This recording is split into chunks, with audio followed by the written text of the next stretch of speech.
Well, it's that time of year again. I cannot believe as I get older how quickly the holidays come back around. And one of the problems that I think that we have as therapists is helping our clients get ready for the holidays because they don't get along with their family members. And I can identify with that. I mean, there were periods of time in my own life where I didn't want to go. I don't want to go to Thanksgiving. I don't want to go to Christmas because I knew what was going to happen, what dynamics were going to resurface. I mean, that was a large part of my healing journey. And so as clients come into the office and they start talking about this, yes, I totally understand. This is a familiar thing. And it's a bit of job security for us as therapists because it's happening every single year that people are dreading the holidays because of the family dynamics that happen in their experiences, in their holiday experiences. So if you're new here, welcome. I'm Monica, and I'm joined today by two of my colleagues, Kyle Furlick and Alyssa Vogelweed. And this is a hub for counselors brought to you by the CFT Institute, where we train therapists, counselors, and spiritual leaders in the life model, which is a framework that integrates neuroscience and faith. And we talk about tons of stuff on this podcast, and all of it has to do with brain-based approaches to therapy. So let's get to it. Okay, guys? Sounds great. Yeah, here we are. So, there's so much that's gone on for us as therapists as we've all been doing this for so many years. And just noticing what happens around this holiday season. What do you all notice in terms of what's going on with clients as they prepare for family dynamics in their Thanksgiving and Christmas season?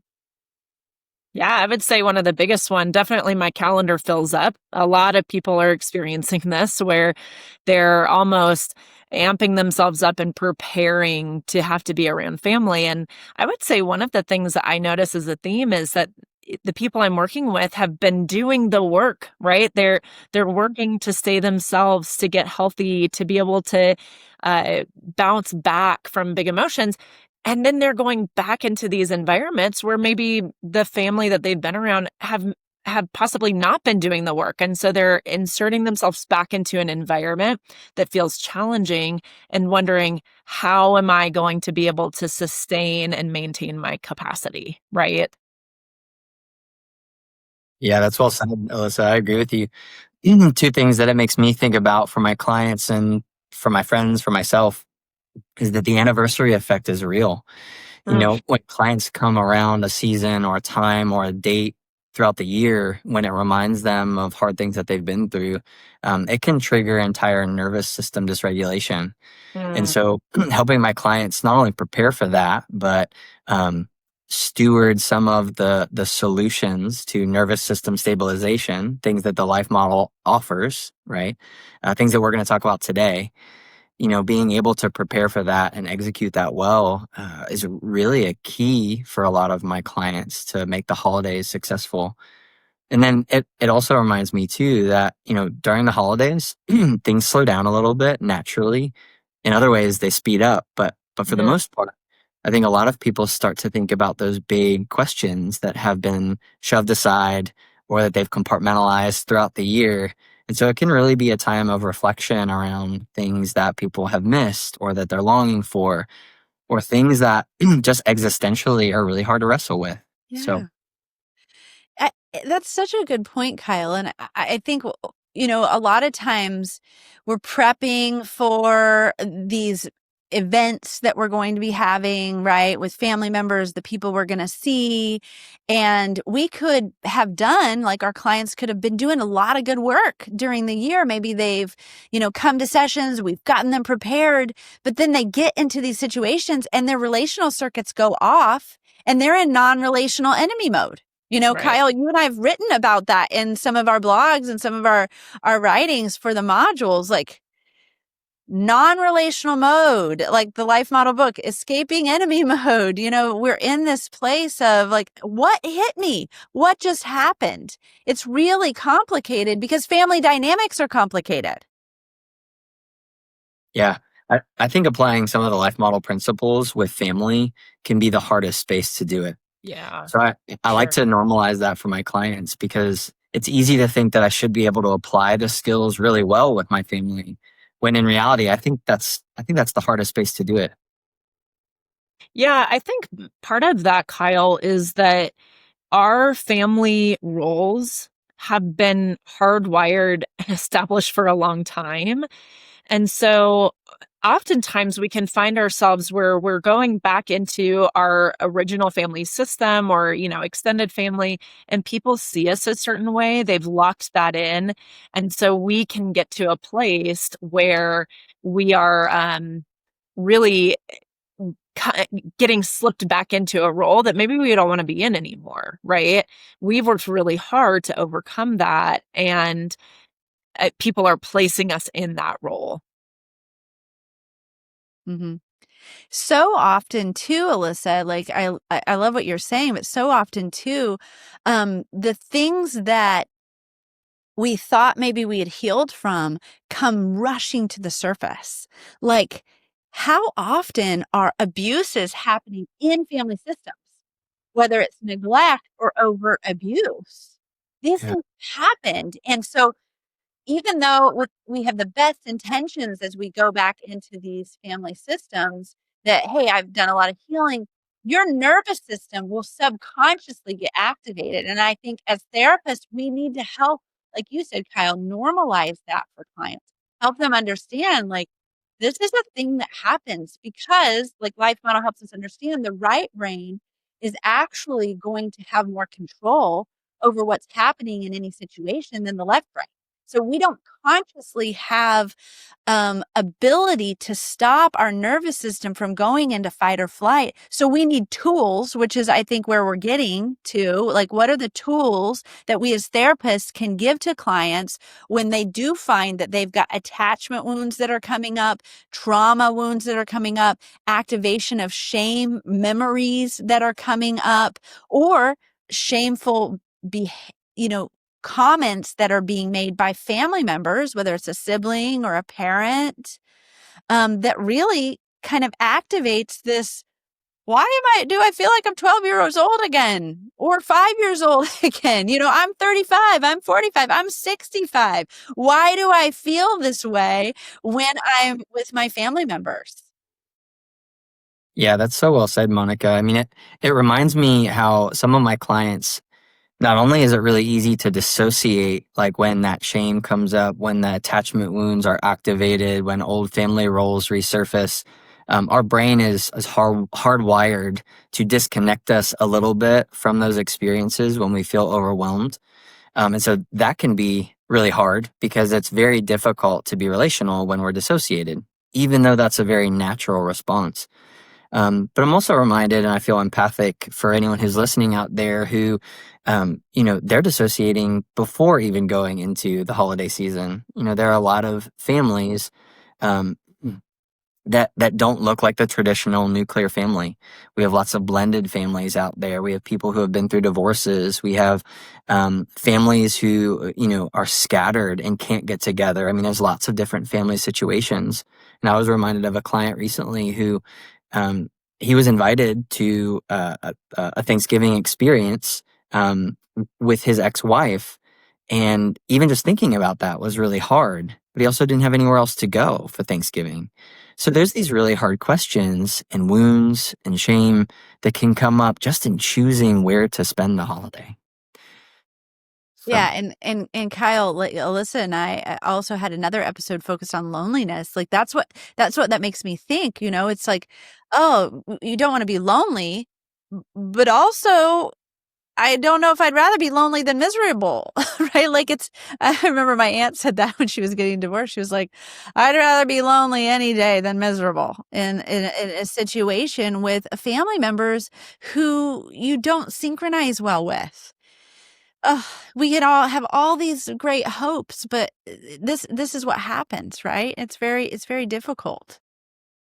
Yeah, Kyle, I love that you're also normalizing that this is not just when we insert ourselves into the family dynamic. We're sitting at Thanksgiving or we're at the Christmas celebration, but this can be a lead up to these events, right? I'm already experiencing this in my office the last couple of weeks where people are saying, I don't know why all of a sudden I feel overwhelmed or stressed, or I can feel my relational circuits going down a lot. And I start to connect them to, what are you feeling about the holidays? And their nervous system is already ramping up towards it. And so, as therapists, what would you guys say are some things that we can do to help people as they're starting to notice these things around the holidays? Yeah, I do think it's great to be able to, as a team here, we're three therapists who apply this model and have for years in our work with therapists. And collectively, we probably represent 40 years of psychotherapy experience.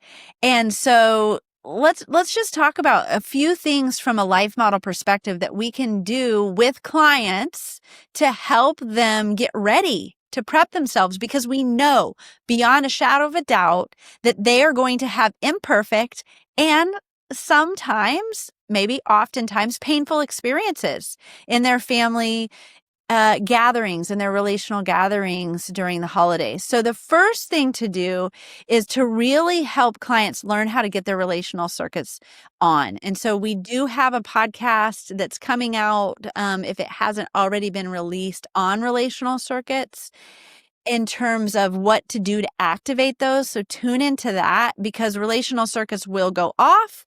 But just like a light switch gets turned on in a room, we can do things like quieting and appreciation, breathing, connecting to God to get them back on again.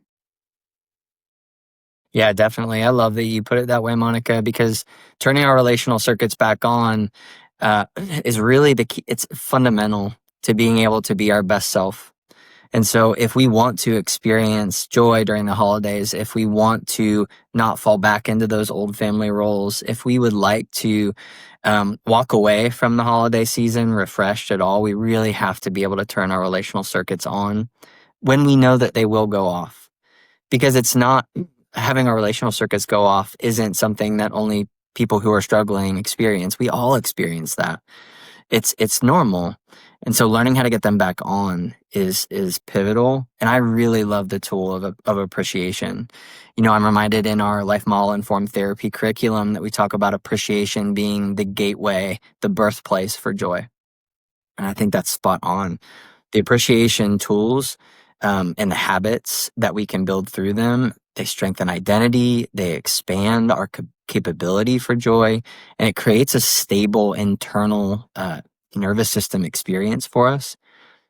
Appreciation isn't a really complex tool, but doing it consistently, which can have profound results for us, that's the hard part. Is people just forget, they leave it by the wayside, they prioritize other things. So I would encourage anybody listening that this easy tool can have a tremendous influence on your life if you're consistent with it. Yeah, I would agree. And I think that the more that we access tools like this, like you're saying, Kyle, appreciation, and really building that habit, what we're ultimately doing is we're growing our capacity, our joy capacity. And so, even in the lead up to some of these events, the more that we're having clients practice these things, they are growing their capacity so that when they're in those moments, they are going to be able to recognize that when their relational circuits are going off and catch it a lot faster, bounce back more quickly, use appreciation to get back to joy, right? It's going to be more muscle memory where they're not going to stay in that dysregulated state for a really long time. And now the holidays are over. Instead, they're going to be able to catch it and monitor it a little bit better. I would add to that one of the other ones that I think is really helpful for clients is really strengthening their return to joy pathways. So being able to help clients recognize their emotions, whether it's fear, anger, shame, sadness, whatever's coming up for them, and be able to know how to navigate from that emotion back to joy so that they're creating resiliency within themselves. And so when they're in these moments, they can catch the emotion and they have formed some pathways back to joy. Mm-hmm. Good point, Alyssa.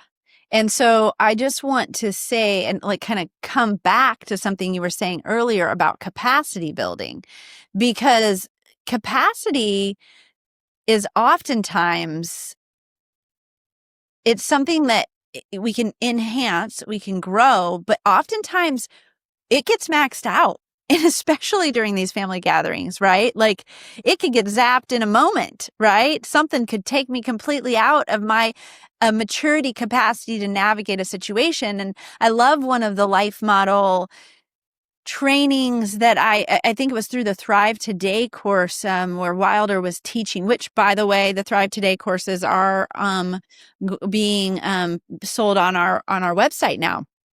First time ever that they're off of the not just being sold by Thrive Today, but also through us, where Dr. Wilder goes into deep teaching. But one of the things that he's talking about is what to do when our capacity has been maxed out, that we don't. It's not like we just have to wait, for us to go back to psychotherapy so we can get more capacity, or, over a period of time, that we can actually connect with God in an attachment relationship, and his capacity augments our limited capacity. Y'all, this is what Romans 8 is talking about when it says that we can walk in the spirit and not in the flesh.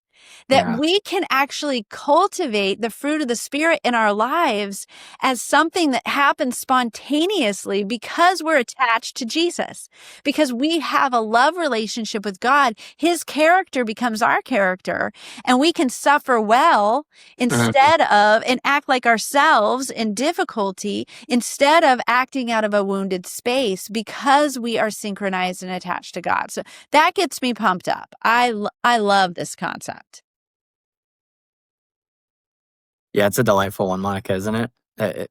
When I think about joy building, right, returning to joy, and building those pathways, like Alyssa talked about, building identity-based plans for our holidays that are focused on the foundation of joy, synchronizing with God and allowing God to be with us as we go through the wonderful and the hard things.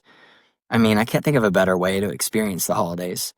I'm reminded of there's a book out there called Gentle and Lowly by Dane Ortland, which is a tremendous read. But it talks about how Jesus is always interceding for us. He's done the atonement work to give us justification with God, but he's always interceding on our behalf. And it really reminds me of what Dr. Lehman always says in our life model, which is the living interactive presence of Jesus is with you always if you would connect to it. And that's what these skills do. And there's no better time to start them than over the holidays. We can all use them. I believe that for sure. Yes, so true, Kyle. And I Yeah. think even go ahead, Alyssa, you go. Well, I was just going to say we can all use them, right? This isn't just for our clients. Us as therapists need it too. We have our own stuff that we're going through. Plus, we're working with clients that are going through this. This is heavy stuff. And so we also have to be able to monitor our own relational circuits, keep ourselves online, be compassionate towards ourselves through this process. Because, we have family systems we're going back into as well. We have all of our own stuff. And so we all need it. Yes. Yeah. So good.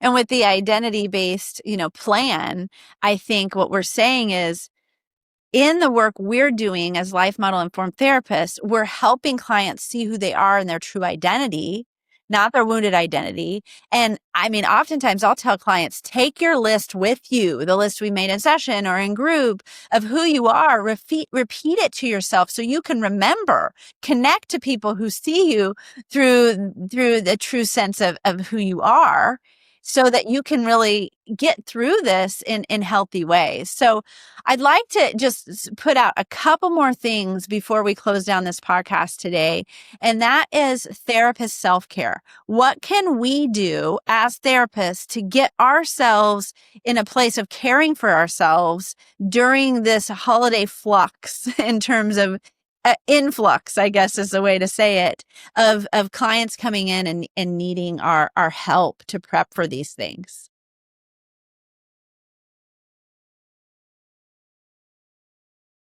Yeah, Monica, it makes me think about just being aware of our own stuff, right, Alyssa? I think you referenced that. Setting boundaries ahead of time, taking on sustainable workloads. Like, these are all things that many of us want to do regularly, but it's easy to forget about them.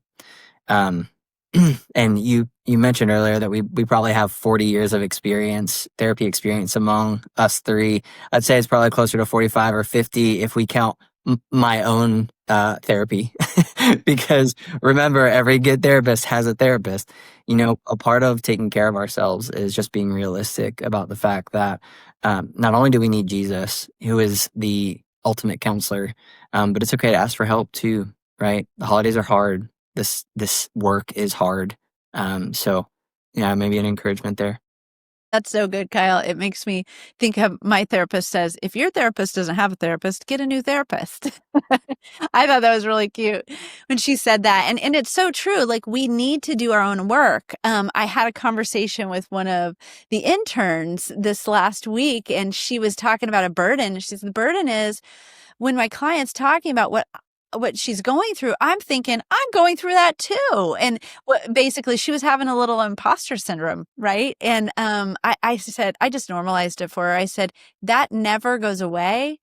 And what we need to do is help you be okay with it, not the imposter syndrome, but that sense of dual experience, right? There's a parallel process, I think is what we call it, right?